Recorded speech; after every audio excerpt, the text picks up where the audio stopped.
Messieurs, bonsoir. Heureuse de vous retrouver ce soir dans le cadre de votre émission Le Monde Inconnu sur Canal 2 International.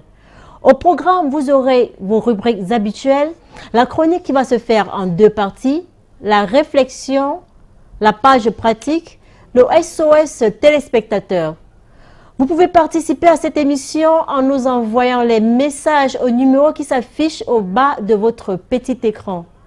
Comme il est de tradition, je laisse le soin au professeur Herman Lipote, qui est le concepteur de cette émission, de nous dire de quoi il est question ce soir. Professeur, bonsoir. Bonsoir, Georgette Baumé. Alors ce soir, nous restons dans notre registre de méditation, la solution à nos problèmes. Nous entrons au chapitre 69. Oui. Alors la chronique en deux parties. La première partie, ça sera erreur et réincarnation. La deuxième partie de la chronique, c'est porté sur la dévotion mystique. Le reste vous sera à ta garde. D'accord. Voilà. Tout de suite, la première partie de la chronique.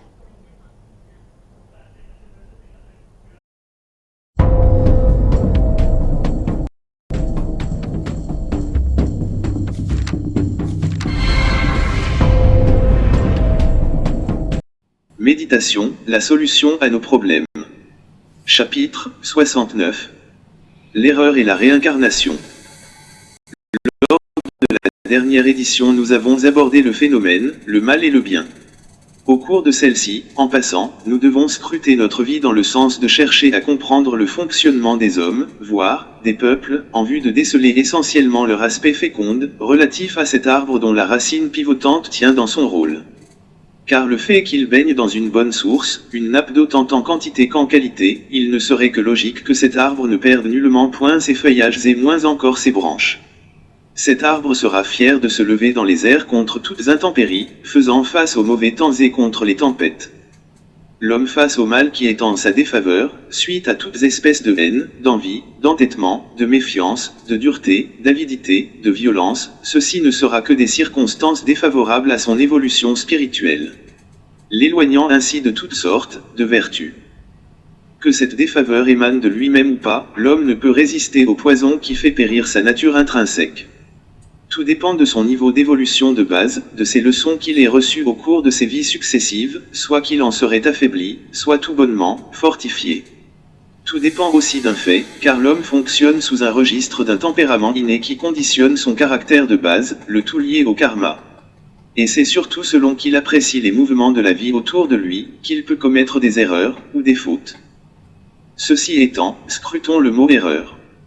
Par définition, l'erreur verse dans un état d'esprit qui voudrait que l'on tienne pour vrai ce qui est faux, ou pour faux ce qui est vrai. Il y a, en d'autres termes, un manque de sens de responsabilité. Ici, il est question d'immaturité émotionnelle. C'est elle qui trouve réponse dans l'irresponsabilité personnelle, celle-ci étant liée à une quelconque défaillance, que de point de vue classique, d'aucuns peuvent taxer d'un manque de compétences sociales, et que du point de vue métaphysique, il y a juste un lien karmique lié à la causalité. Toutes les qualités personnelles dont un homme a conscience sont soumises à des lois, liées à son degré d'évolution qui lui permet l'obtention des qualités inconnues ou mal connues. Ceci étant, à l'œil nu ce qui est visible chez certaines personnes ne l'est pas à tous. Alors, seuls les plus subtils observateurs, qu'ils reviennent la finesse d'accéder l'autre côté du voile, on dirait, derrière le néant.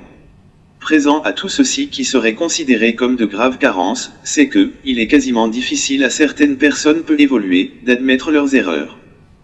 Pourtant on dit souvent que l'erreur est humaine. Mais cette manière d'admettre la chose laisse penser que, c'est au niveau de notre cerveau que tout résulte. Et quand ce que nous voyons, pensons, entendons, ressentons même quotidiennement, que c'est au cerveau qu'il revient automatiquement la tâche d'analyser. S'il revient au cerveau d'analyser des milliers d'informations qu'il reçoit, il va sans dire, il faut retenir que, deux personnes vivant dans le même environnement n'ont toujours pas un point de vue résultat sur un même sujet, car l'appréciation du sujet n'étant pas la même. Sans doute, c'est pour cela qu'on dit que l'erreur est humaine. Mais lorsque l'appréciation soit erronée, on parle d'erreur systématique. Suivant certaines circonstances, on tombe dans le cadre d'erreurs aléatoires. Lorsque ceci vient d'un manque de maîtrise de ce qu'on veut réaliser, on qualifie ceci à des erreurs négligeables.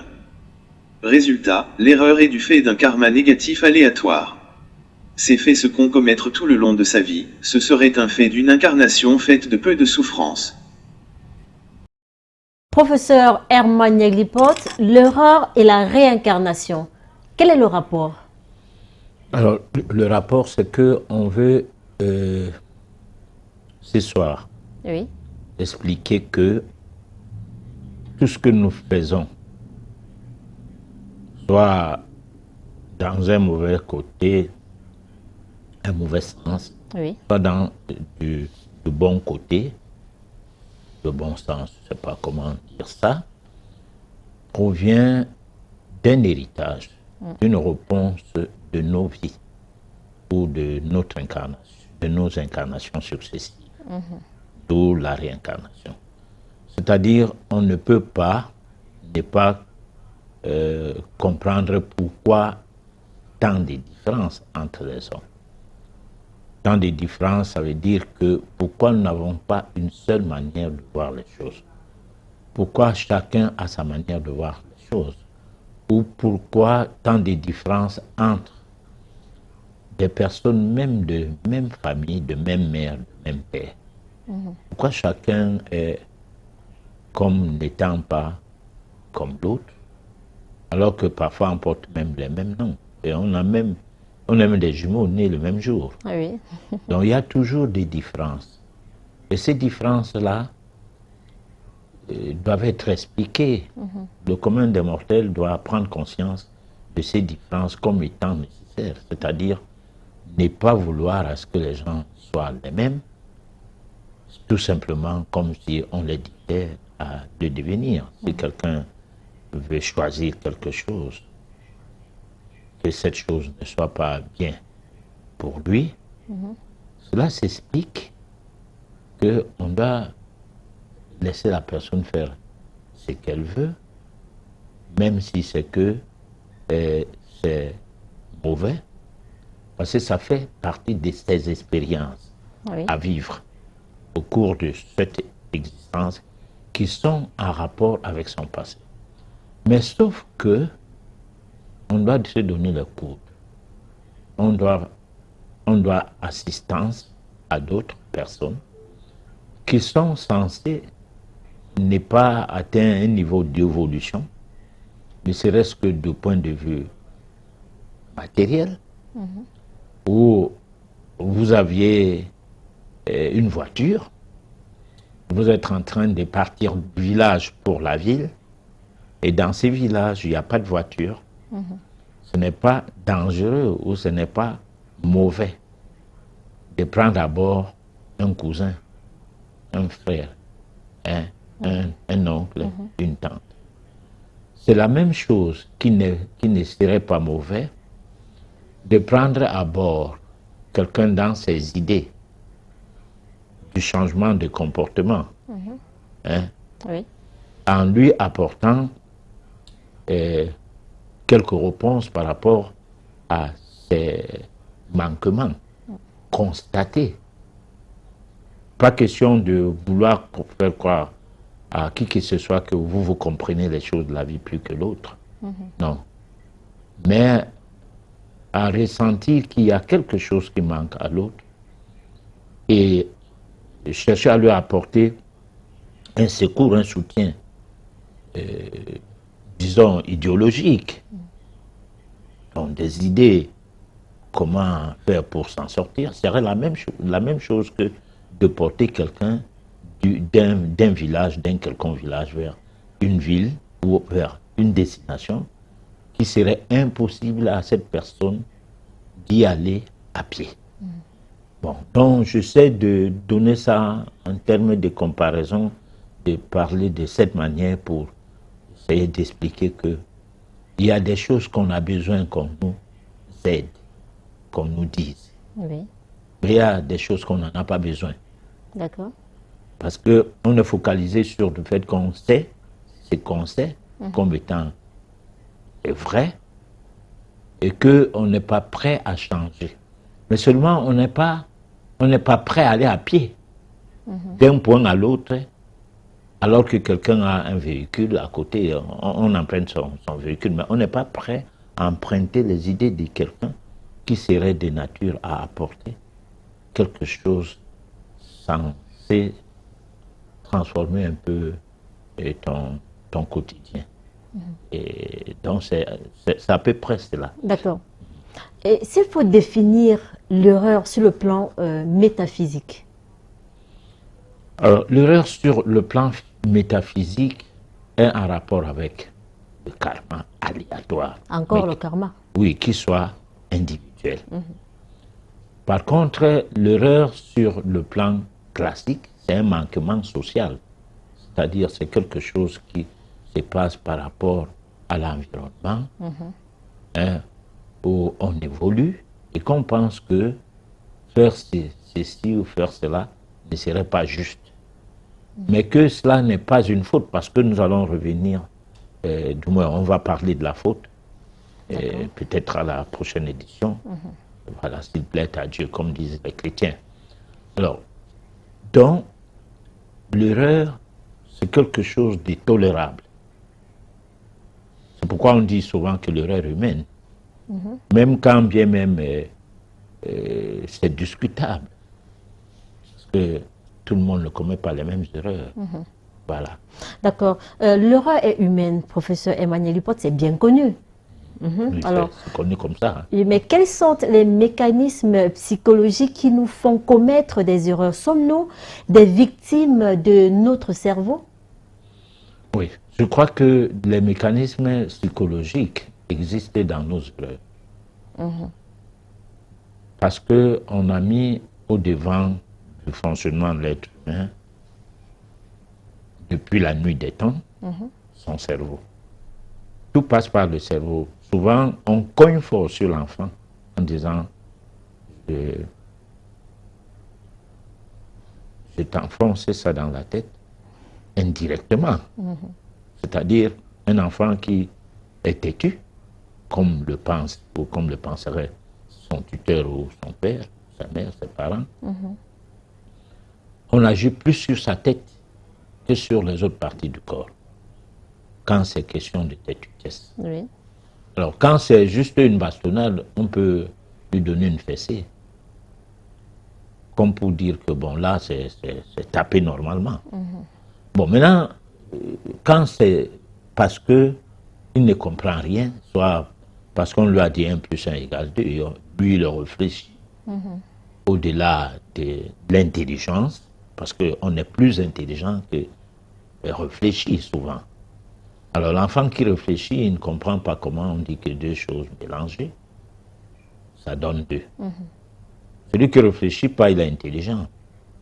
Il dit tout simplement 1 + 1 = 2, même si c'est l'eau qu'on mélange avec une boisson, l'eau venant d'un verre, la boisson venant d'un autre verre, on met le tout dans un verre. On dit ça égale combien? Il dit non, 2. Il ne va pas réfléchir parce que il doit être intelligent. Quand on va à l'école, on doit être intelligent. C'est-à-dire, même si c'est des bêtises, tu dois répéter. Oui. Alors, c'est au niveau du cerveau que ça se passe. C'est pas ailleurs. Ça se passe au niveau du cerveau. Et on a fait tout un tas d'études sur comment fonctionne le cerveau. Et on a compris que si on s'accapare des cerveaux des gens, la manipulation sera facile. D'où un terme qui est vulgairement utilisé aujourd'hui, le formatage des cerveaux.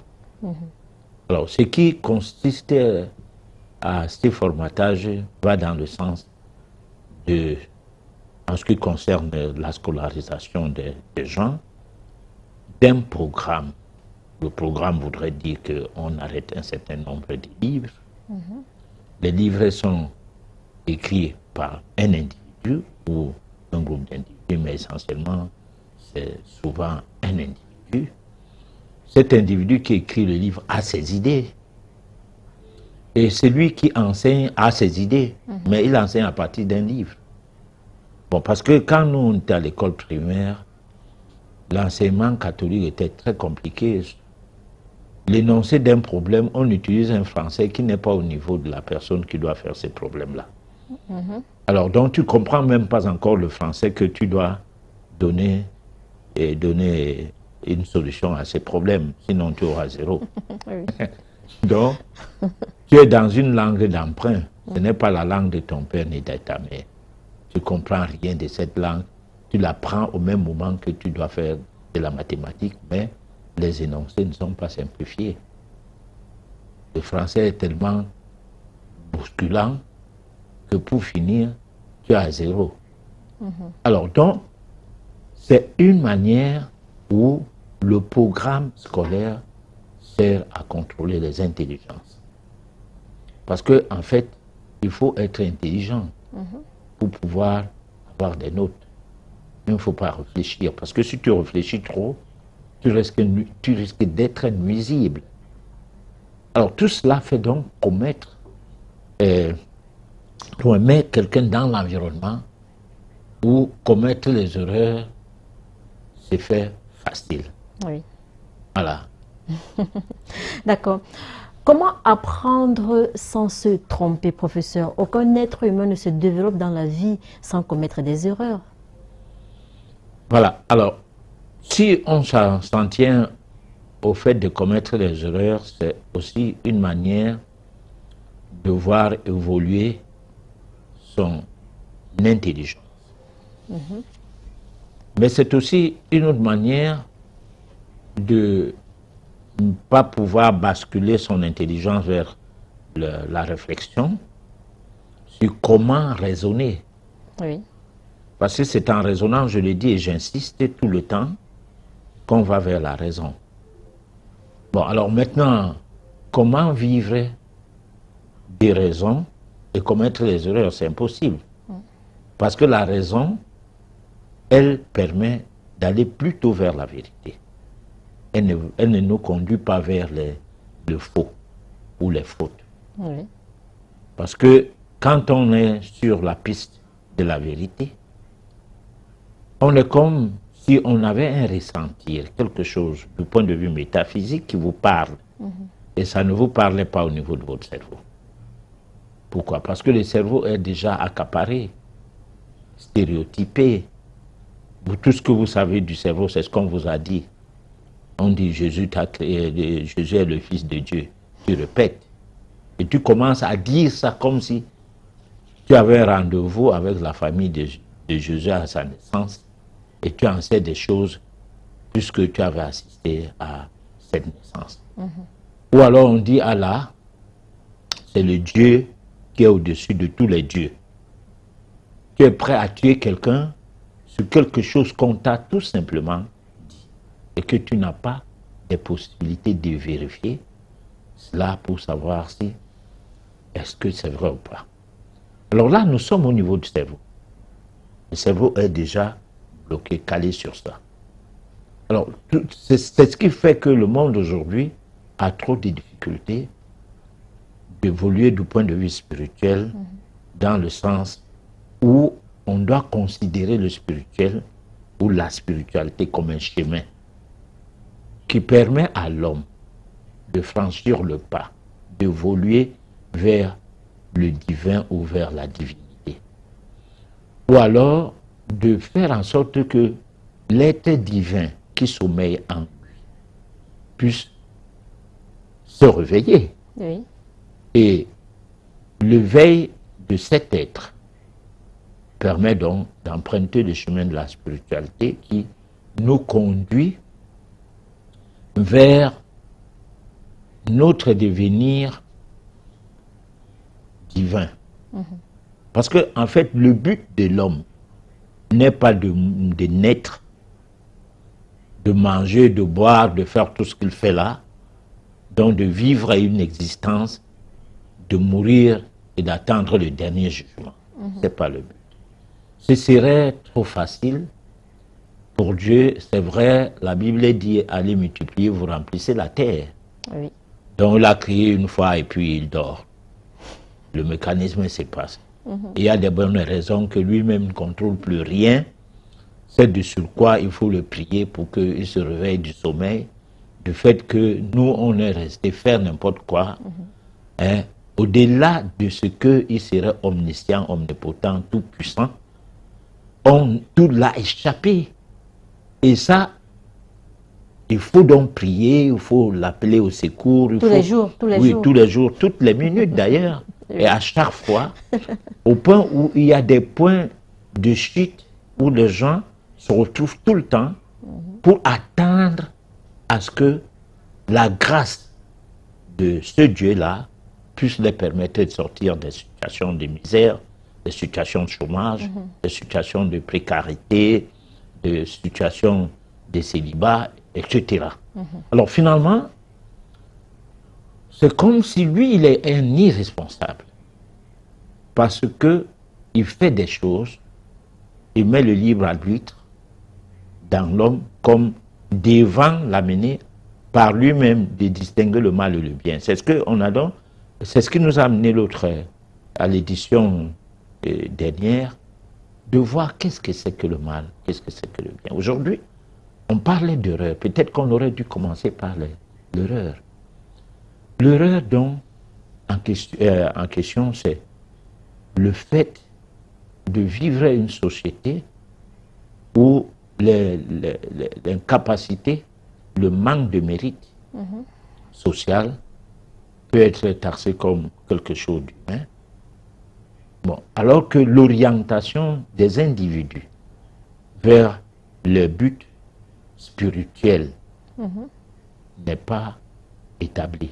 C'est-à-dire qu'il n'y a pas de possibilité de former les gens, que ce soit dans les obédiences religieuses, que ce soit dans le milieu scolaire, à donner dans cette formation la quintessence ou la substance nécessaire qui permettra à ce que l'homme se redimensionne, que l'homme comprenne son but, le but de sa mission terrestre.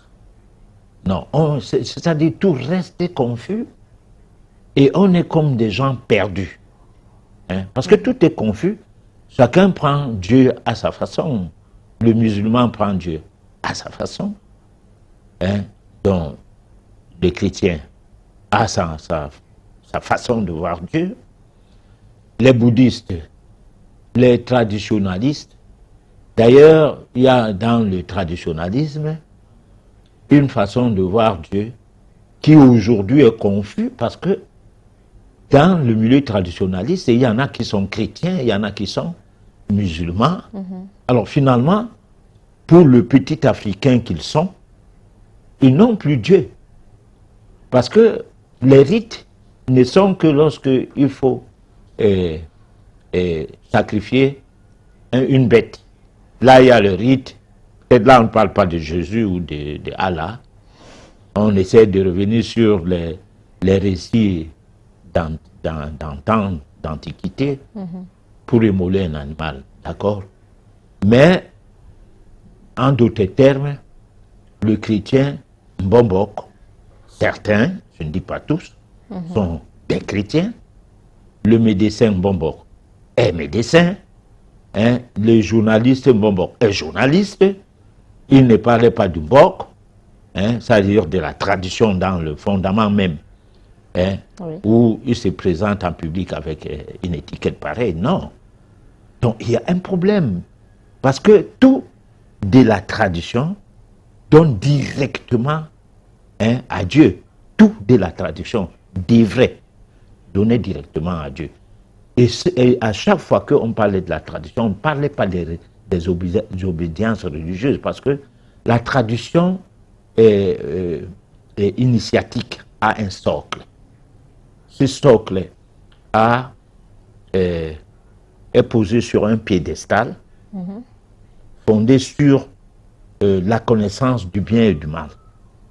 Alors que les traditions religieuses, c'est un divertissement qui ont pour but d'aller vers l'adoration, qui ont pour but d'acclamer une divinité, qui ont pour but de glorifier, bref, une certaine dévotion vers une entité imaginaire, parce que Ce n'est qu'au niveau du cerveau que cette entité-là existe.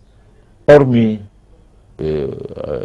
ce niveau-là, on la trouve nulle part ailleurs.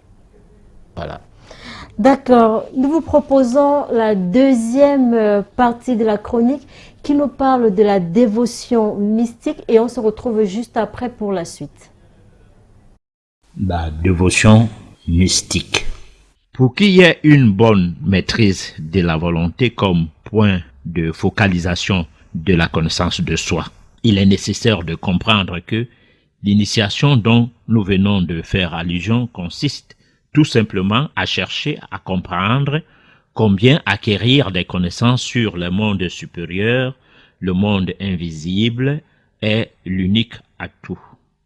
Pour acquérir des connaissances de ce monde invisible, 4 points sont à relever, à savoir les formalités, la dévotion, la vie intérieure et le silence intérieur. Les formalités ne sont autre chose que le fait ou les conditions qu'il faut remplir pour condenser nos forces. Nous devons reconnaître qu'il sommeille en chacun de nous des facultés à l'état latent et que c'est d'elles que nous parlent souvent les mystiques de tous bords, gnostiques, théosophes chrétiens, rosicruciens, etc. Ils affirment l'existence d'un monde des âmes et celui des esprits. Pour eux, il s'agit de savoir comment s'y prendre pour réveiller en soi ses facultés. Ce qui fait qu'on n'y croit pas, c'est qu'aucune école classique, aucune église ou religion ne les enseigne. C'est pour cela que les étudiants ou les disciples de ce mouvement mystique, qui ne sont autres que des écoles qui enseignent l'ésotérisme, malheureusement occultés, voire mystifiés, sont marginalisés. Les formalités ne sauraient être le fait d'aller à la recherche d'un initié ou d'un maître acquis mieux ou de coq à l'âne, mais plus encore de remplir les conditions qui permettent qu'un maître puisse se mettre à notre portée. On n'a jamais cessé de dire que quand le disciple est prêt, le maître se présente, et c'est ce qu'on nomme le monde de l'initiation. La dévotion.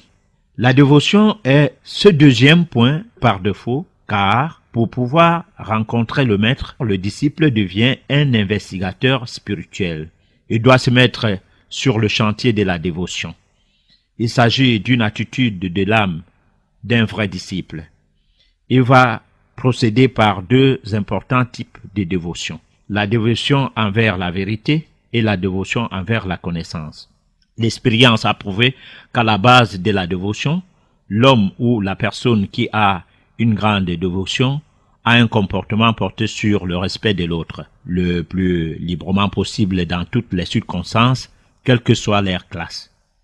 Il s'agit d'un respect inconditionnel qu'il place partout, sur toutes les créatures, pierres, plantes, bêtes ou personnes, car ce respect jaillit du fond de son cœur. N'oublions pas que la vie spirituelle a ses lois comme la vie matérielle. Exemple, si vous frottez un tournevis contre un aimant, ce tournevis va se charger d'un champ magnétique au point à pouvoir ramasser facilement des vis comme le ferait tout naturellement un aimant.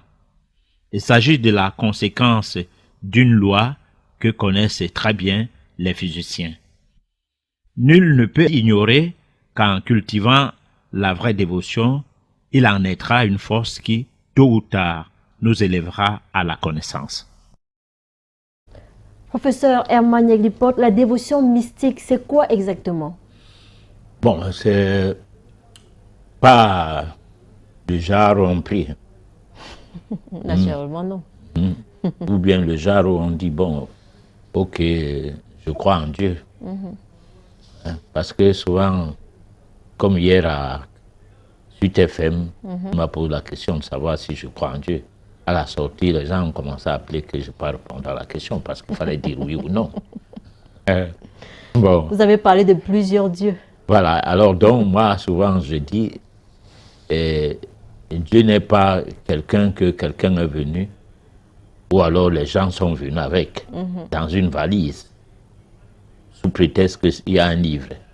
qui est la parole de ce Dieu-là. Non. Ou alors, il y a un autre livre qui a toutes les informations nécessaires pour la connaissance de Dieu. On sait comment ces livres-là ont été imprimés. L'histoire des religions existe. D'accord. Ceux qui font des recherches, ils peuvent bien découvrir cette histoire, mieux comprendre comment ces religions-là ont existé. Et on a essayé sur ce plateau apporter quelques éclaircies du début de la religion. La religiosité a connu un début quand même. Oui. Bon, les hommes, si on connaît l'histoire de l'humanité, on peut bien comprendre un certain nombre d'éléments qui accompagnent l'humanité, donc des hommes, d'année en année, de siècle en siècle jusqu'à aujourd'hui. Alors, il est donc question de parler d'une dévotion qui va dans le sens de la découverte de la vérité.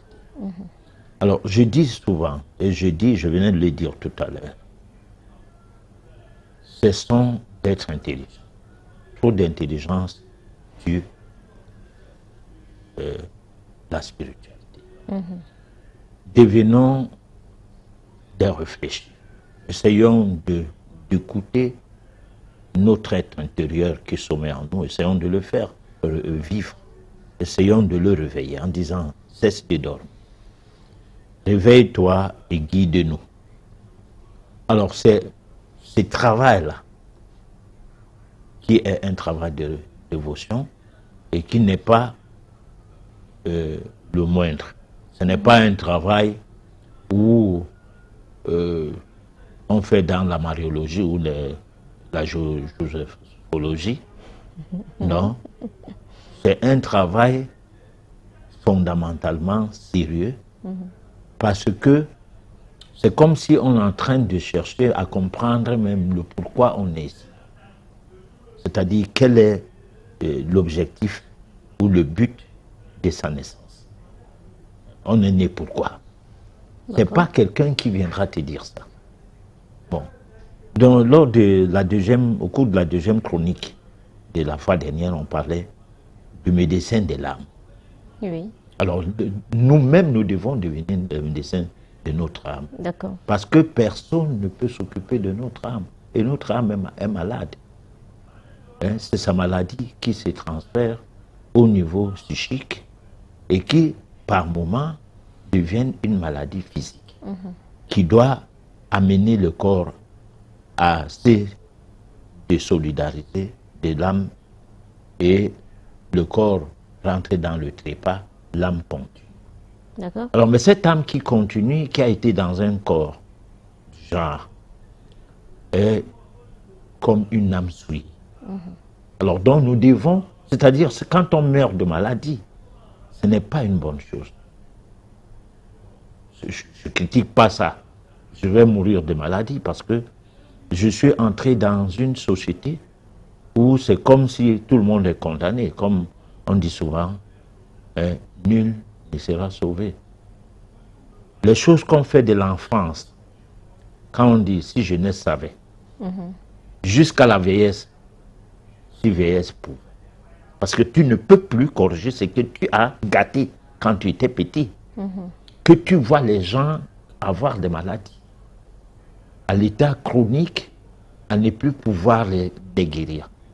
Mais qui sont partis sur la base des petits bobos mal soignés. Et mal soignés, ça veut dire quoi? D'un côté, on met l'accent sur la médication, mais on ne met pas l'accent sur la mauvaise manière de vivre qui a amené ces désordres avant que les médicaments ne viennent au secours. Oui. On ne fait aucun effort. Elle se pose la question que m'attend. Je souffrais de quoi? Qu'est-ce que je n'ai pas fait de bien pour la vie avec grand V. La vie ici étant Dieu, Dieu étant la vie. Parce que nous vivons grâce à Dieu. Mais ce Dieu-là n'est pas assis quelque part. C'est le souffle de vie qui entre dans notre corps, qui est vie égale Dieu, Dieu égale vie ou égale souffle. Si ce souffle-là n'est pas là, nous ne vivons pas. Et c'est ce souffle-là qui n'est pas entretenu. qui est négligé. Ce qui est valable, c'est de laver le bébé, de l'habiller bien, Oui. et puis de lui donner n'importe quoi, les produits industriels alimentaires, du lait de vache, la vache, son lait étant pour ses bébés, les bébés de la vache n'a pas besoin de lait de l'homme, et encore que le lait de l'homme ne peut pas nourrir la vache, peut-être que ça peut nourrir d'autres animaux d'un certain poids. Parce que c'est 25 kilos de bébés que la vache doit donner de lait à la naissance, afin que les animaux de cette taille-là, quand ils sont dans la jungle, ces 25 kilos ont des particules d'une puissance qui permet à ce que dans 1 heure, le petit de la vache commence à courir, à s'égarer aux prédateurs. Alors que le petit de l'homme va faire 1 an, on le porte toujours. Et pourtant, on l'allaite, même quand on lui fait un allaitement maternel. Et de surcroît, on refuse de lui donner cet allaitement maternel qui lui permet d'acquérir rapidement l'autonomie de son système immunitaire. Voilà. Donc, il y a plein de trucs qui sont des erreurs que nous commettons. Et parfois, ces erreurs aujourd'hui, on ne les commet plus par nous-mêmes. Du fait de nos traditions, on les commet par la mondialisation des fausses informations sur le devenir de l'être humain, des cellules et tout. Et pourtant, c'est une école qui nous enseigne ces bêtises-là et qui fait en sorte que personne ne vieillit vieux sans médicaments. Pourtant, les animaux qui n'ont pas d'école, qui n'ont pas d'église, meurent vieux. L'homme, non. Il lui faut aller à l'église prier, il faut aller à l'hôpital. Sinon, on ne meurt pas vieux. Alors, il y a un problème. Il faut que ce système de choses change. Et ça ne peut pas changer tant que nous ne prenons pas conscience de ce dégât que nous subissons ou qui sont mis à disposition pour tout le monde, de l'enfance jusqu'aujourd'hui. Donc, parce que là, certains se moquent du fait que tu mets les lunettes. Quand tu as 70 ans, mais attends, les choses que je connais aujourd'hui, je ne les connais pas quand j'avais 15 ans. Si je pouvais les connaître quand j'avais 15 ans, il fallait que je les connaisse de mes parents. Oui. Et que mes parents soient stricts, rigoureux. Mais mes parents, ça ne suffisait pas. Parce que moi, j'ai essayé de faire ça sur mes enfants, ça n'a pas suffi. Pourquoi? Parce que les gens ne sont pas dans une île avec les enfants. Ces enfants-là doivent aller à l'école. L'école enseigne les bêtises qui sont valables pour un monde d'assujettissement. Et un monde qui a perdu le cerveau, le nord, dont le cerveau seul reste valable. Alors tes enfants tombent dans le bourbier. À un moment donné, ils boivent des médicaments qu'ils ne buvaient pas. Jusqu'à 20 ans, quand ils étaient encore mineurs. À un moment donné, ils boivent de l'alcool que tu n'avais jamais vu bu et voir. Parce que toi, tu as pris conscience à un moment donné quand même que, mais attends, qu'est-ce qu'on nous fait boire comme ça? Nous n'avons pas de réponse, nous des Africains, surtout sur des choses qui nous viennent d'ailleurs. Et une réponse allant dans le sens que nous, on ne donne rien ailleurs qu'on prend. Toutes nos choses sont sans valeur. Pourquoi les choses des autres doivent avoir de valeur pour nous, alors qu'on n'a rien étudié sur la composition de ces choses-là? Et aujourd'hui, nous sommes dans le registre des maladies, mondialement les mêmes, alors que chaque continent devrait avoir ces maladies en fonction de leur environnement climatique et autres, même leur mode de vie.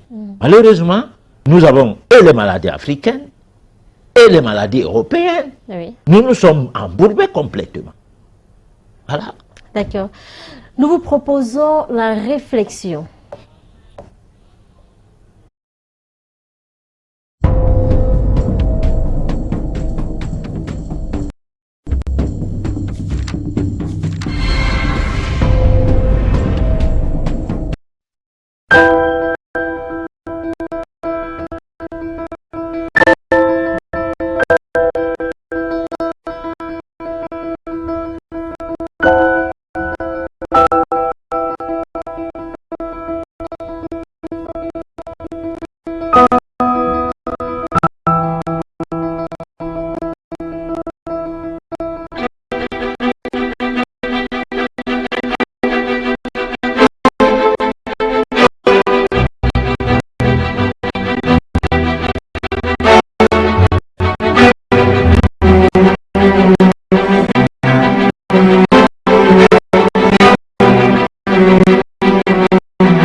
est une servitude volontaire, consentie par la foule des esclaves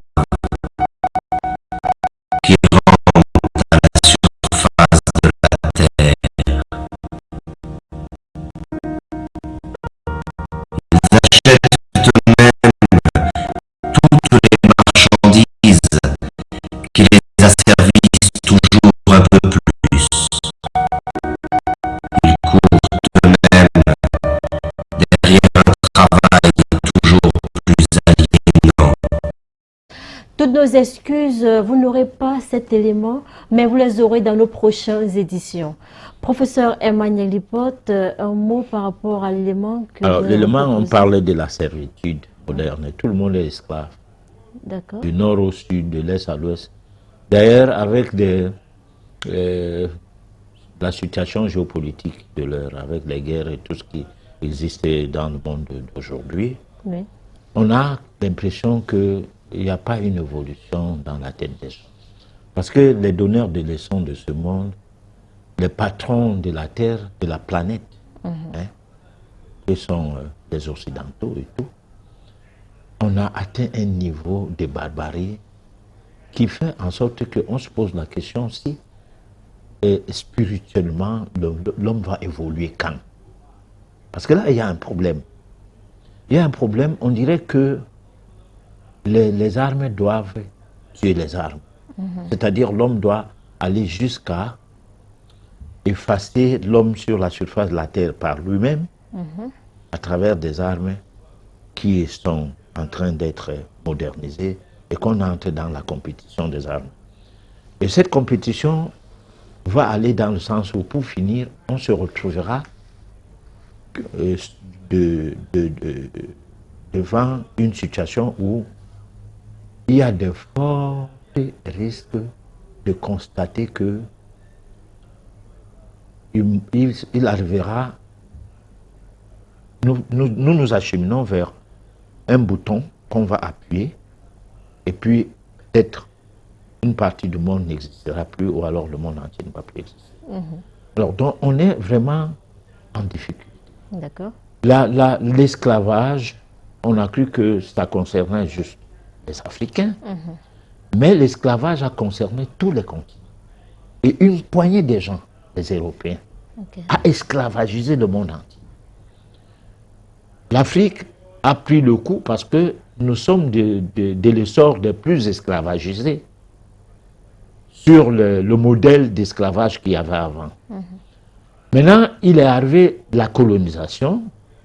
Bon, l'esclavage n'avait pas concerné l'Asie comme ça s'est passé en Afrique, parce que l'Afrique a été colonisée par les Occidentaux, par les Européens, Oui. et du moins esclavagisée par les Européens et esclavagisée par les Arabes.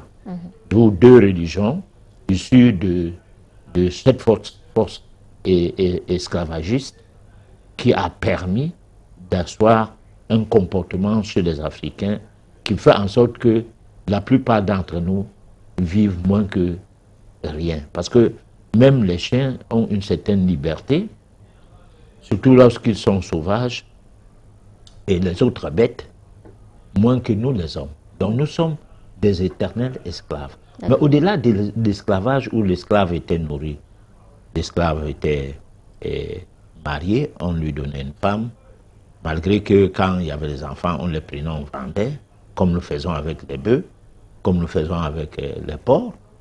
Mais cet esclavage-là est allé jusqu'à aujourd'hui, on ne te nourrit plus, tu n'as pas de salaire, tu as un semblant de paye et tu dois te soigner, on soignait l'esclave avant, tu dois t'habiller, on l'habillait avant.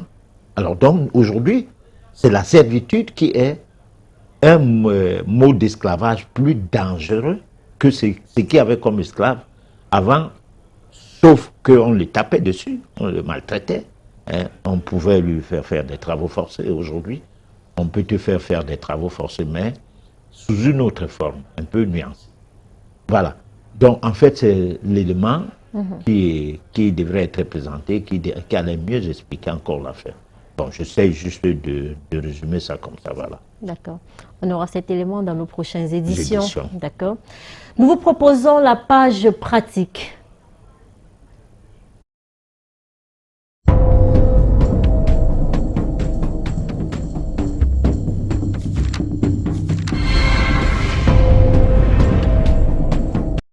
Monsieur, vous devez épouser jusqu'à 3 femmes. Madame, vous devez accepter d'avoir jusqu'à 3 coépouses.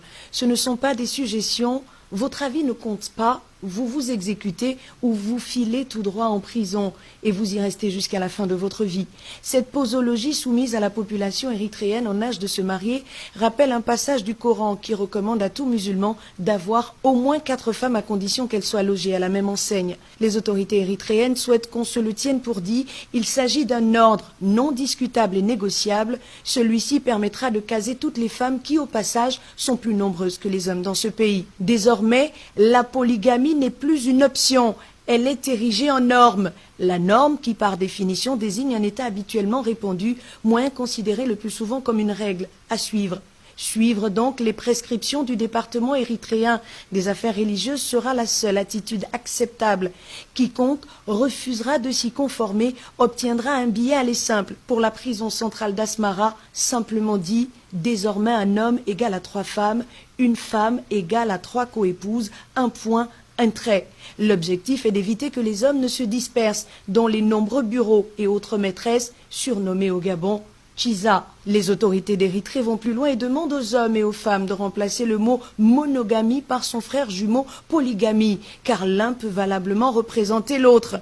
S'agissant de l'amour qui doit être le socle d'une relation, en Érythrée, les autorités disent qu'il prendra le train en marche, mieux que l'appétit viendra en mangeant. Si certains applaudissent des deux mains cette décision, parce que selon eux, avoir plusieurs partenaires peut changer la vie, d'autres en revanche estiment que leurs droits fondamentaux sont violés, mais que la pilule finira par passer à coups de larmes et de résignation. Entre polygamie et prison, les Érythréens doivent choisir, c'est à prendre ou à prendre. De retour sur ce plateau, voilà. Professeur Emmanuel Lipote, avez-vous un mot à dire? C'est les Blancs. Ils C'est-à-dire sont venus nous dire ici que la polygamie n'est pas bien. Maintenant, c'est devenu une obligation. Ça commence comme ça. Un jour, ça va devenir aussi une obligation. Bon, et l'Afrique qui a perdu ses lettres de noblesse en des choses pareilles, je ne sais pas comment les filles africaines vont se voir heureuses, parce que, en fait, la monogamie, c'est sauvegarder les biens de son homme et s'en approprier toute seule. Alors que la polygamie, c'est disperser les biens dans tous les sens. Professeur. Voilà. D'accord. Chers téléspectateurs, cette émission, c'est vous qui la faites. C'est la page j'avais dit de l'auditeur, moi, sur TFM, mais c'est le SOS téléspectateur.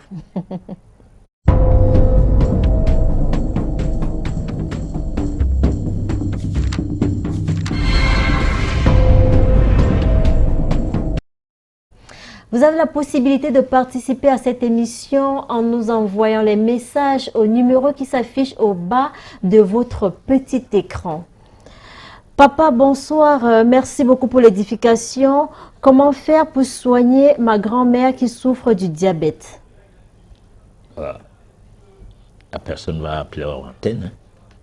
On n'a pas parlé du diabète Non, au cours de cette édition. Bon, mais si la personne pense que nous décrions certaines situations, du fait que l'Africain est tombé plus bas, hein, si les animaux n'ont pas d'hôpitaux, les Africains se soignaient quand même, parce que les animaux se soignent aussi, mais n'ont pas d'hôpitaux, en quelque sorte. Hein, se soignent par rapport à du fait que, de père en fils, on montre ce qu'il y a à faire. Par exemple, le chat, ceux qui élèvent les chats savent que les chats, quand il est malade, il mange des herbes. Le chien, quand il est malade, il fait ce qu'on appelle une cure de jeûne, c'est-à-dire il ne mange pas et il guérit. Bon, ceux qui élèvent les chiens, sauf les chiens qui sont des chiens bobos, c'est-à-dire qui vont chez les vétérinaires. Professeur. Oui, parce que même les chiens sont catégorie par catégorie. Il y a le chien qui dort bien, il a l'oreiller. Hein. Et lorsqu'il est malade, on l'amène, on lui fait une perfusion. Bon, normal. Alors ce chien-là, quand il va mourir, il aura aussi les derniers jugements, hein, sur lui, c'est-à-dire on va lui dire, gars, toi tu étais parti à côté de l'homme chercher quoi? Voilà que tu as péché, parce que l'homme, lui, c'est un pécheur, donc tout ce qui l'accompagne est une saloperie. Voilà. D'accord. Bonsoir, Bombok, s'il vous plaît. Est-il bon pour un aspirant à la sagesse de jouer au jeu du hasard? C'est Roméo de Fumban qui nous envoie ce message. Alors, moi, je ne sais pas. Il y a des choses que je ne peux pas donner un avis comme si c'était question de donner des leçons. S'il existe des jeux de hasard, tu joues. Si tu gagnes, tu gagnes. Si tu perds, tu perds. Sauf qu'il ne faut pas jouer au jeu de hasard, oubliant que ton argent peut y finir et que tu auras des responsabilités financières à faire face. C'est ça aussi. Bon, de un. De deux, je veux dire une chose. Peut-être qu'on en fera une émission.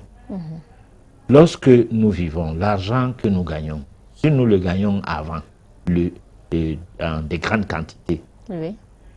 à la première partie de notre vie, peut-être que nous avons la vie en des phases, la phase d'adolescence, la phase d'adulte et la phase de troisième âge.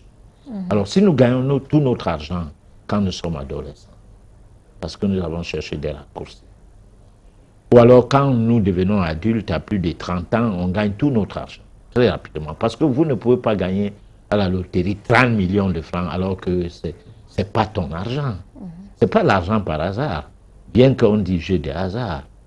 C'est pour cette raison que le fait de gagner cet argent n'est pas conforme pour tout le monde. Seulement pour certains individus. Alors si tu gagnes donc ton argent 30 millions et que tu n'investis, tu es au risque qu'au soir de ta vie, tu n'aies plus rien pour vivre et vivre malheureux. Parce qu'il y a des quantités d'argent que chacun de nous doit avoir. Et selon le principe de la réincarnation, ceux qui cumulent les biens peuvent être ces enfants qui naissent dans des familles d'opulence, d'abondance. Par exemple, le fils d'un président de la République, il n'est pas différent du fils d'un paysan sur la base d'une vie, mais d'une vie normale, mais sur la base des acquis.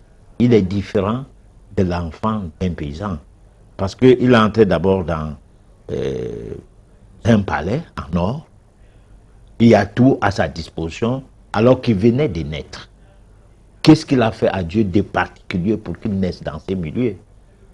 Mais c'est parce que lui, il a cumulé au cours des vies successives des biens matériels et qu'aujourd'hui, il naît dans ces milieux pour en profiter. Alors donc, le jeu des hasards, c'est bien. Oui. Mais il ne faut pas aussi penser que l'argent que tu gagnes dans le jeu des hasards, c'est l'argent qui t'est pas octroyé. Dans le vrai sens du terme, c'est ton argent que tu gagnes dans le jeu des hasards. Voilà. D'accord. Bonsoir, grand sage. Veuillez éviter, s'il vous plaît, d'appeler à ce numéro. Pour le moment, vous pouvez appeler hors antenne. Bonsoir, grand sage. J'aimerais beaucoup vous rencontrer pour le cas de ma femme qui est enceinte en ce moment. Vous allez appeler hors antenne. On va, je ne sais pas qu'est-ce que vous voulez. Peut-être un échange. Bon, on le fera, il n'y a pas un problème. D'accord. Grand prof, c'est Roméo depuis Fumban. S'il vous plaît, quel pied dois-je poser en premier au sol le matin quand on est gaucher et quand on a un projet en journée? Les deux pieds à la fois. Pour éviter les problèmes de quel pied il fallait ou de quel pied il ne fallait pas. On peut descendre du lit avec les deux pieds. Et là, vous démarrez des deux pieds la journée. Voilà. Aussi simple que cela. Oui. D'accord. Je suis une danseuse, j'ai 16 ans, je pense Voilà. Je vais éviter les abréviations, s'il vous plaît. La réincarnation, pour moi, est un fait. J'aimerais savoir comment savoir qu'on a été réincarné plusieurs fois. C'est Loan qui nous envoie ce message. Alors, on ne peut pas savoir le nombre de fois qu'on a réincarné, simplement parce qu'on n'est pas intéressé par ça. Mais si on est intéressé par ça, c'est-à-dire, pour certaines personnes, c'est la première fois d'entendre cela. Et si on est intéressé par ces phénomènes, les révélations viendront par vous-même, c'est-à-dire de votre cœur, parce que c'est le siège de l'âme, en quelque sorte, où ces révélations vous indiquera même de quel pays ou de quel coin de son pays on sort, c'est-à-dire la dernière incarnation, au moins on peut la revivre. Mais sinon, on ne peut pas poser cette question à une personne comme ça. Moi, je peux faire des calculs karmiques et dire que karmiquement, il y a telle chose qui va se passer dans votre vie ou au cours de cette existence, Oui. en rapport avec votre chemin de vie. Mais je ne peux pas me mêler dans le jardin secret occulte de la vie des gens jusqu'à leur dire vous sortez de tel pays où vous pouvez aller vérifier et à tel ou tel endroit ce que vous avez laissé là comme preuve. Bon, par contre, aujourd'hui, on n'en discute plus. Toutefois, nous allons entrer dans la phase de revenir sur la réincarnation et d'essayer de donner des preuves sur la réincarnation. Nous aurons des vidéos et nous aurons la Bible elle-même où on va s'appuyer pour sortir de ce chapitre, du moins ce sous-chapitre de l'émission, du moins de la série de la proposition portée sur méditation, la solution à nos problèmes. Les sous-chapitres sont dans ces chroniques que nous proposons parce que nous pensons qu'on ne peut pas maîtriser la méditation en l'air. Il y a plein de choses que nous devons d'abord maîtriser pour pouvoir faire de nous des personnes qui utiliseront la méditation comme un véhicule destiné à nous conduire sur le chemin de la spiritualité et qu'à travers ce véhicule, l'être intérieur en nous, qui est le divin en nous, pourra s'éclore. D'accord. Voilà. Grand sage, merci beaucoup pour l'édification. Mon grand-père souffre de diabète. À l'hôpital l'autre jour, on nous a dit qu'il fallait amputer son pied. S'il vous plaît, nous voulons vous rencontrer. Comment faire? C'est une gymnastique très difficile. C'est-à-dire? Je ne discute plus de ça à l'antenne. Pour de simples raisons que est-ce que les gens qui veulent récupérer leur pied?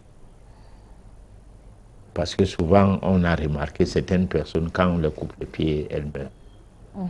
Bon, je dis certaines, je ne dis pas que c'est systématique. D'accord, certaines personnes. Voilà, parce qu'il y a parfois les problèmes de sorcellerie dedans, il y a ceci, il y a cela.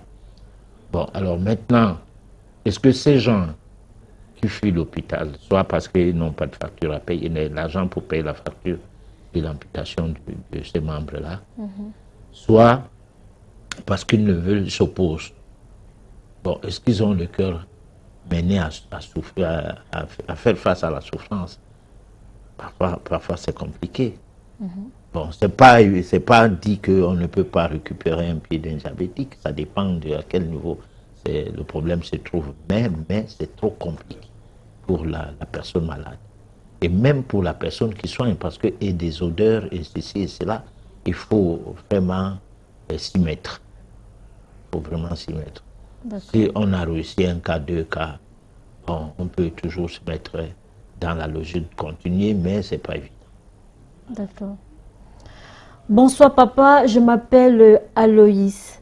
J'ai rencontré mon mari, j'avais 23 ans. Il n'avait rien, je vous assure.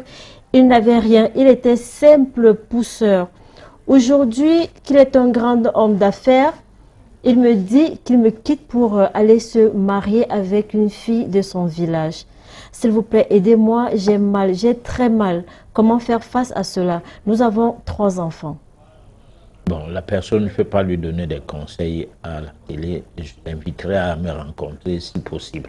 Si la personne est à Douala ou à Yaoundé ou dans une ville, on va discuter de ça dans le sens à ce que le mal baisse, même si l'irréparable est déjà là.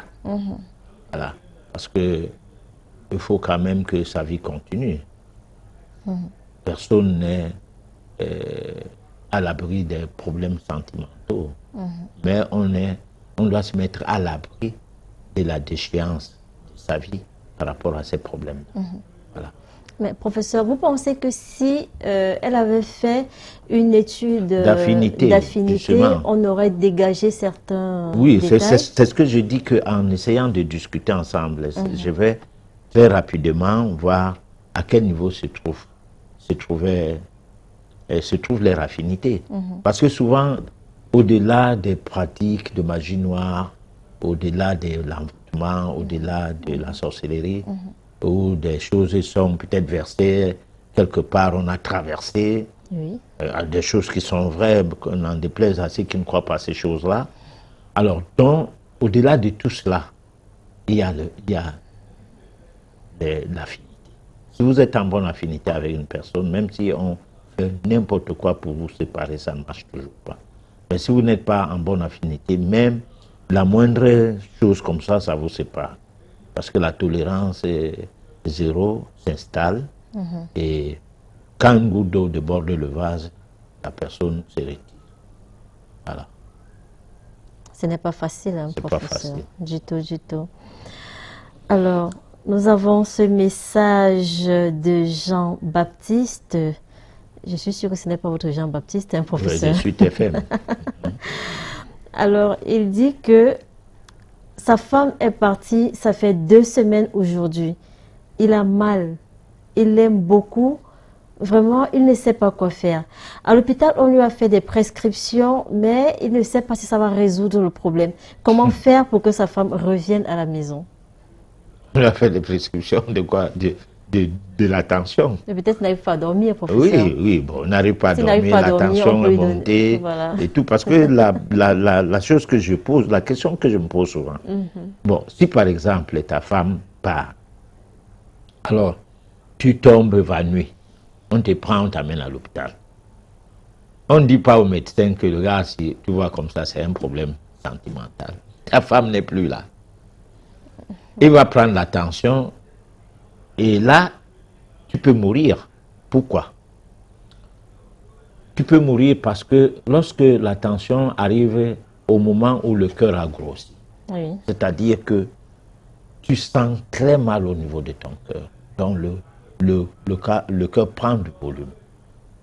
Le pompage du sang, ça se fait en désordre. Alors maintenant, il faut réguler la tension. Qu'est-ce qu'on fait? On choque le cœur. C'est là où certaines personnes meurent. Parce que moi, j'ai des témoignages de gens qui disent souvent au cabinet que oui, tel est mort comme ça. C'est qu'il a eu un coup du point de vue sentimental. On l'a mis à l'hôpital. Quand on l'a placé sous perfusion, il décède. La personne qui décède donc, par le biais du fait qu'on n'a pas voulu savoir qu'il n'y a pas un médicament à donner à tout genre de problème, à chaque situation. Il n'y en a pas. Il faut toujours poser des questions, aller dans le sens psychosomatique. D'accord. Le sens psychosomatique, c'est-à-dire rechercher l'antériorité dans ce qui ne va pas dans la vie de la personne et être convaincu que c'est la maladie. Parce que, en fait, la tension due aux problèmes psychologiques, aux problèmes sentimentaux et tout, n'est pas une maladie.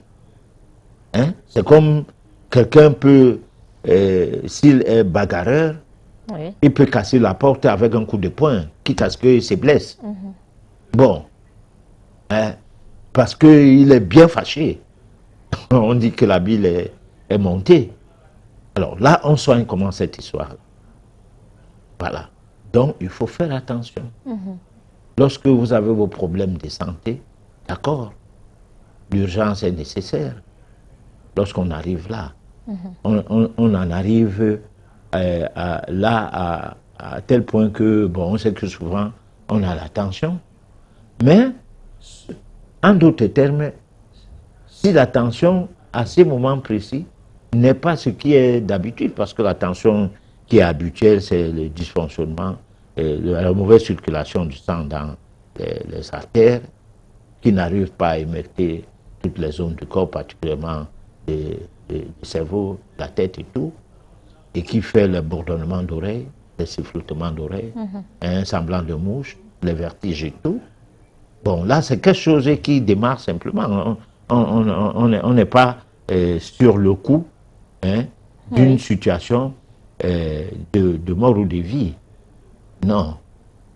Voilà, donc ça c'est médicalisable.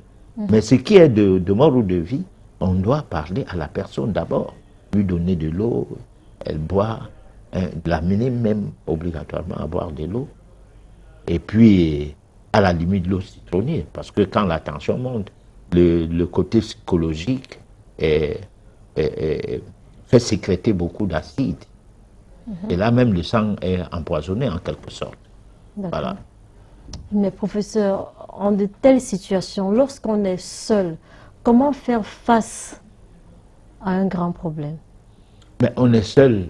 Là, on va te trouver en situation alarmante, on ne saura même pas de quoi il est question. Oui, mais comment prendre le dessus si on n'a personne à qui parler? Oui, mais quand on est seul,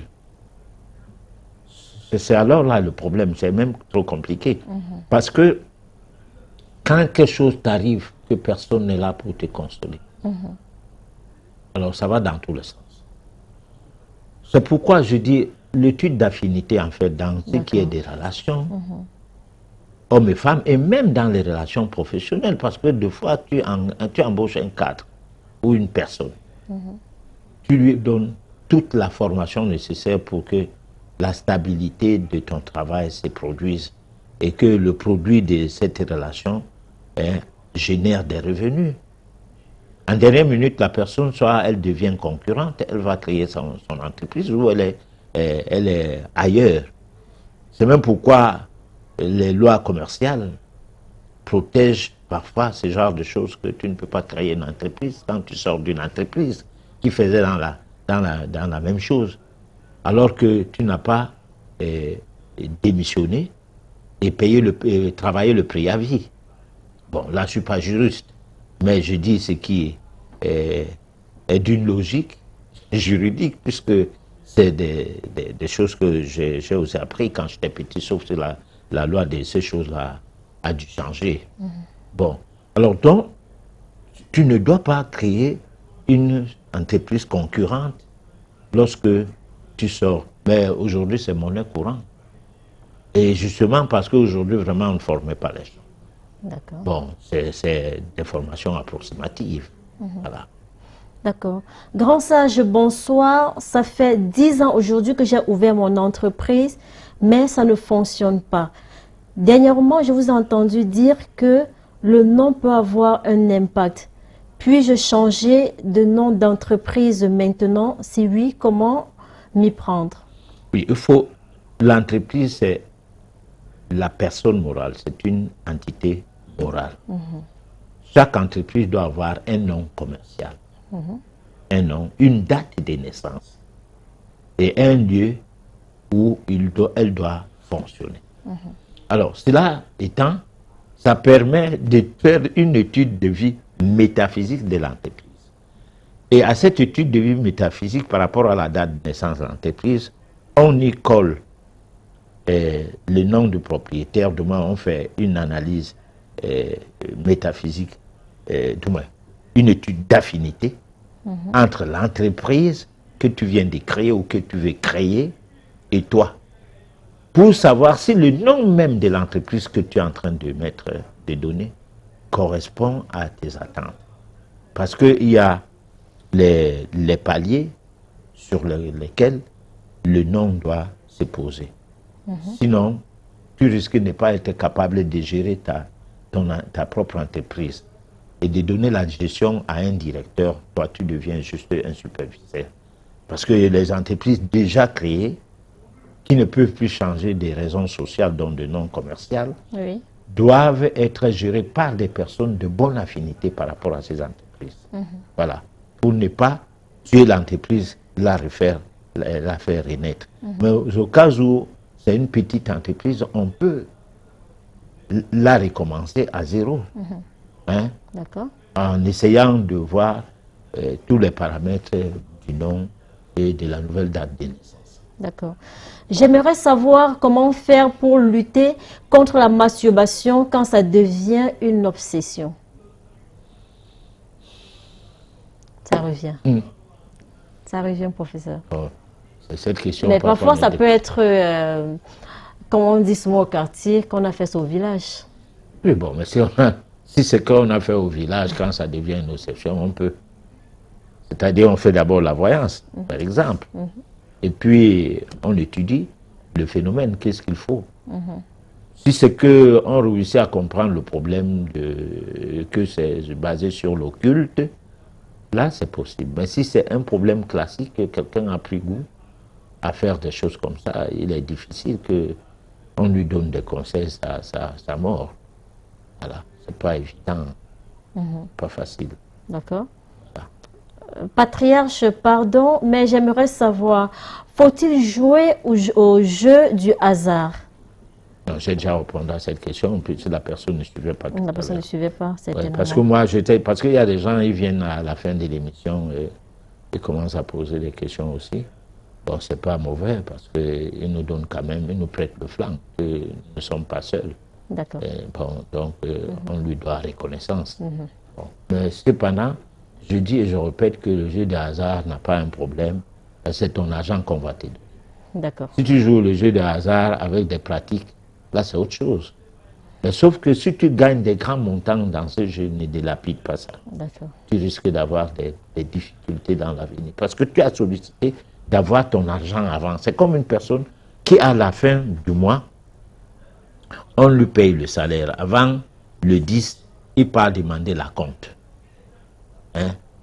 Bon, il a un salaire de 100 000. On lui a donné 100 000 à la fin du mois, le 30. Bon, le 10, il peut voir le patron en disant qu'on a volé son argent. Il n'a plus rien.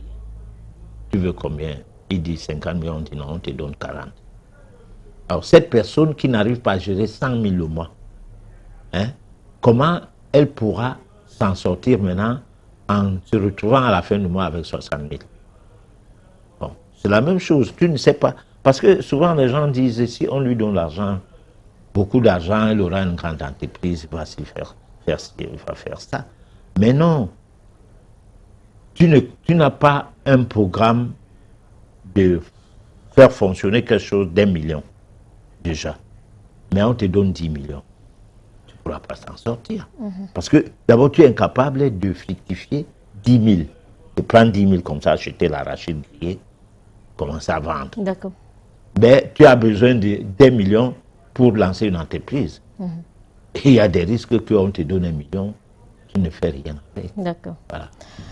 Salut, c'est Hélène. Mon mari me demande le divorce parce que je suis tombée enceinte de lui et je ne sais pas comment faire. S'il vous plaît, aidez-moi. Mais tu es allé chez lui pour faire le bébé.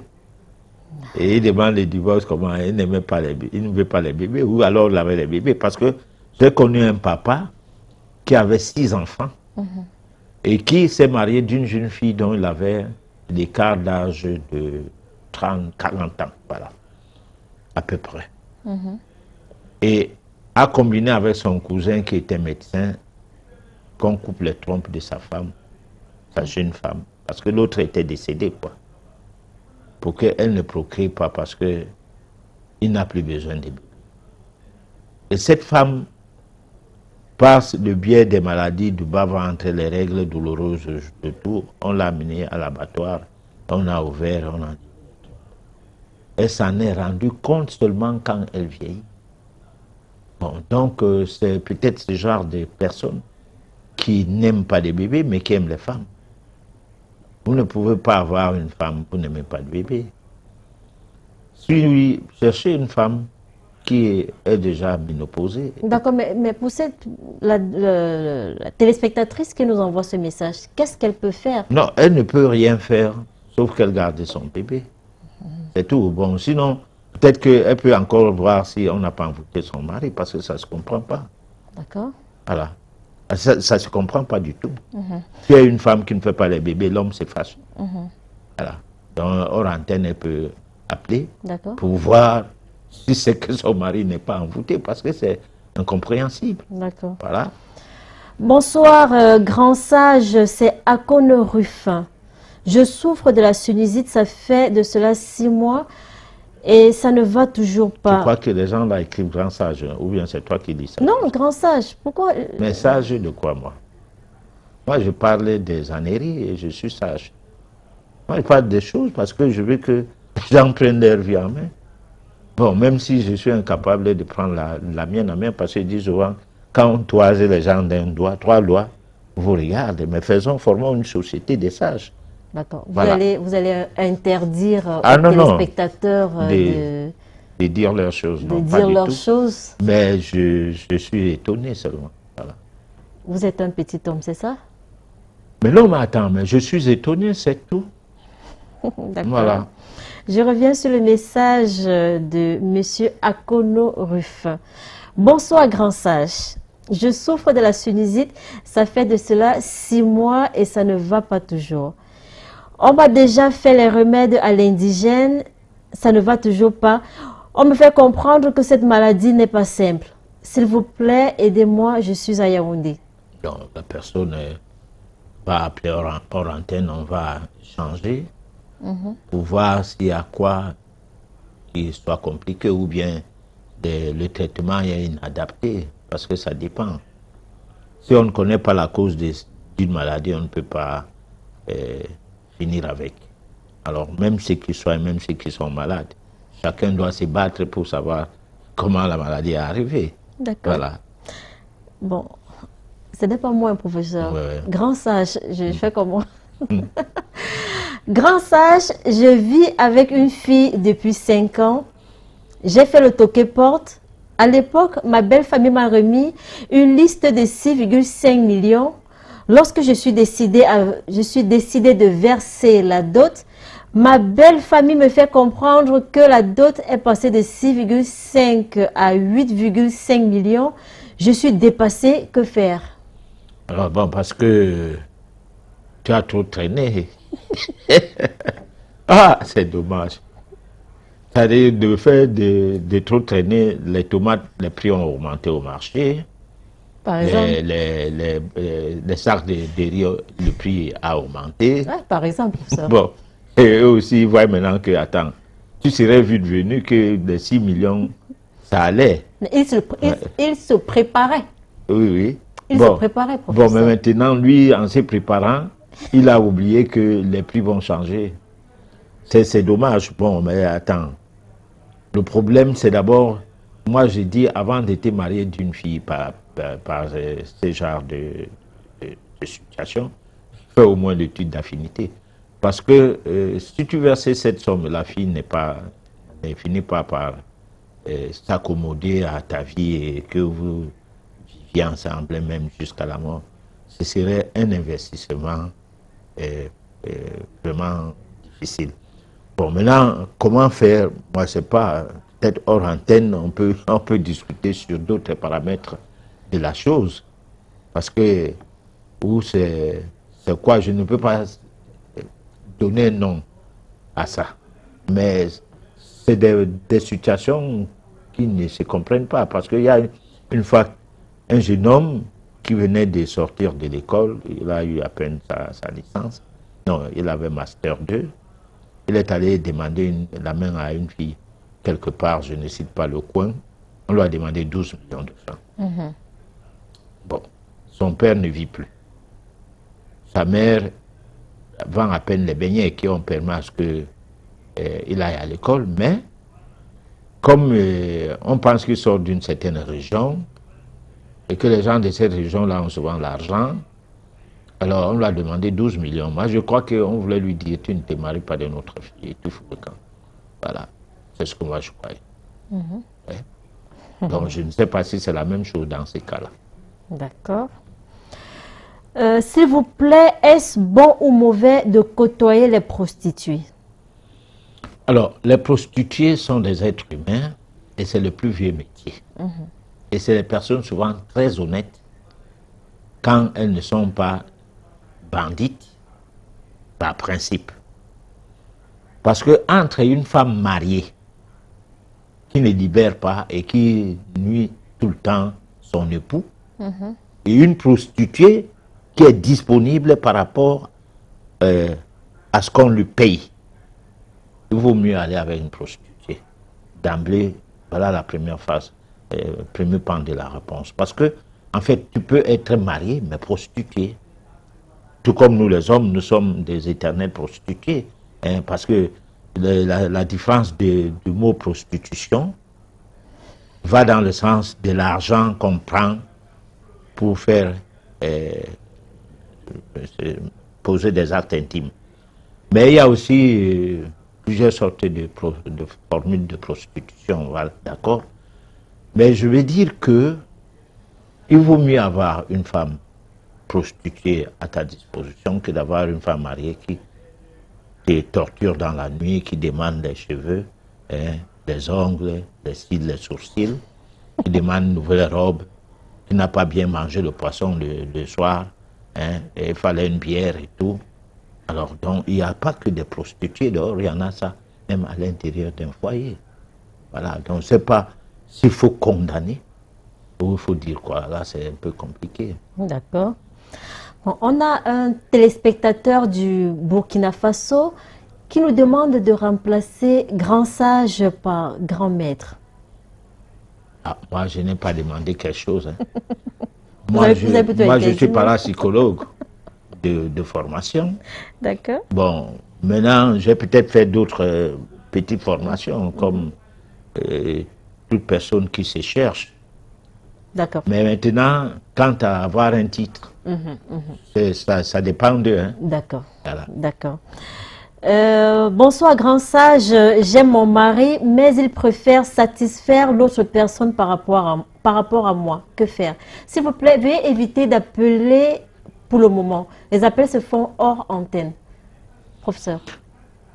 Bon, maintenant, il faut que tu saches, parce que avant le mariage, pendant le mariage, c'est pas la même chose. Avant le mariage, on s'y prend partout. Au salon, dans la cuisine, dans le salle des bains, partout, partout. Mais après le mariage, on se prend que dans la chambre et deux fois, on est sous la couverture pour dire, finis avec moi, je vais dormir, ne me dérange pas après. Bon, alors ce n'est plus la même femme que tu avais connue. Donc il faut réallumer le désir à ton mari. Je ne sais pas, peut-être que je dis des bêtises, parce que quelqu'un va dire, mais parce que tu es un homme, tu ne veux pas comprendre le problème des femmes. D'accord. Mais professeur, sauf que des fois, on réallume. Hein. Je vais dans votre sens. La femme, vraiment, elle fait tout, et string et tout, mais vraiment, l'homme, à un moment donné, on a comme l'impression qu'il est indifférent. Alors, on va voir des maris qui, au début de la relation, se lavaient tous les jours, mettaient du parfum, étaient toujours sapés, faisaient tout pour faire plaisir à madame. Alors, une fois marié, ce monsieur, par exemple, va rentrer le soir, voilà, dormir sans prendre son bain. Vous pensez que la femme, en ce moment, va se sentir comment? Bon, mais elle doit s'attendre que là où le mari part souvent, il ne se lave pas, on l'accueille. Parce que là-bas, c'est le meilleur et le pire. Oui, mais, sauf que là c'est dehors. Oui, mais non, mais On nous est sommes dehors. sur un cas du dehors. D'accord. Nous sommes sur un cas où la femme dit que dedans, ça ne marche pas, mais dehors, ça marche. Ok. Donc, j'explique que dedans, c'est pour le meilleur et le pire. Si celle qui est dehors te remplace que c'est pour le meilleur et le pire, ça dit tu transpires même comme en haut. Ce n'est pas son problème. Parce que, en fait, faire l'amour, c'est un acte animal, bestial. Ça n'a pas comment on peut dire, des préalables. Ça n'a pas de négociation. Ça peut se passer dans un caniveau, ça peut se passer n'importe où. Ça se passer entre les maisons. Ça peut se passer n'importe où. C'est animal, c'est bête. D'accord. Bon, maintenant, quand on veut sophistiquer ça, alors ça s'est heurté à des situations telles que on est plus à l'aise. Parce que c'est pas tout le monde qui est à l'aise face à certains contrats. D'accord. Bon. Donc, dans ces cas, tu retournes sur les mêmes bases. Parce que souvent aussi, il y a des cas que vous aviez une femme qui, au départ, tu ne te lavais pas. Bon, tu sors d'un voyage, tu rencontres ton homme pour la première fois. Lui aussi, il est là, tu ne sais pas s'il s'est lavé. Alors, vous finissez ensemble, peut-être même avant de se laver le matin. Mais par la suite, vous dormez n'importe comment. D'accord, mais professeur, j'ai une question. Est-ce que Parce que nous sommes à l'erreur. Hein? l'homme... Oui, oui. Oui, bien sûr, la question tienne. C'est le thème, Oui, professeur. ça va. Professeur, L'erreur est humaine. d'accord. Ouais. Alors, l'homme en journée traîne des ondes négatives, se retrouve sur le lit conjugal. L'homme, des fois, découche, se retrouve sur le lit conjugal. Est-ce que l'infidélité d'un homme peut causer une fausse couche, par exemple, à sa femme? Oui, l'infidélité d'un homme peut causer une fausse couche. Bien entendu.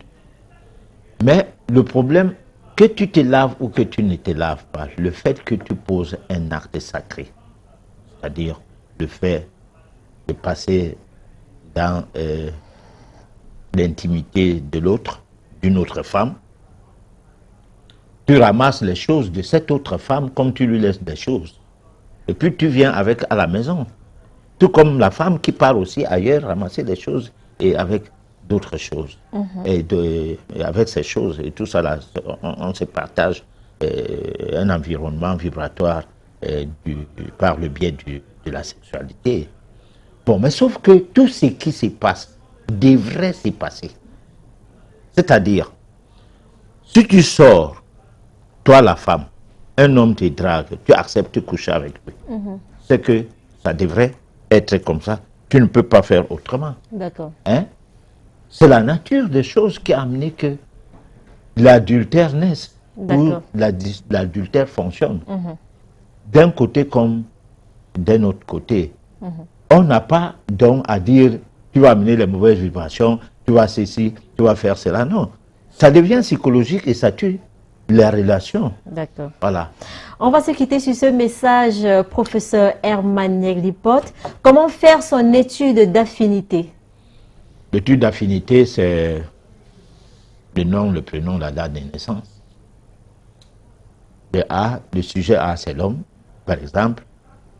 Le sujet B, c'est la femme ou inversement.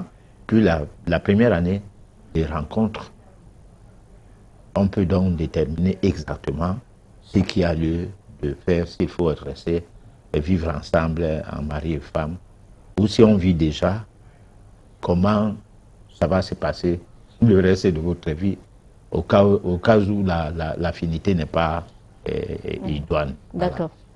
Votre mot de fin? Alors, on va parler de la faute et D'accord. réincarnation à la prochaine édition. Aujourd'hui, on a parlé de l'erreur. Chers téléspectateurs, merci de nous avoir suivis. On a passé un excellent moment avec vous et on espère que vous aussi.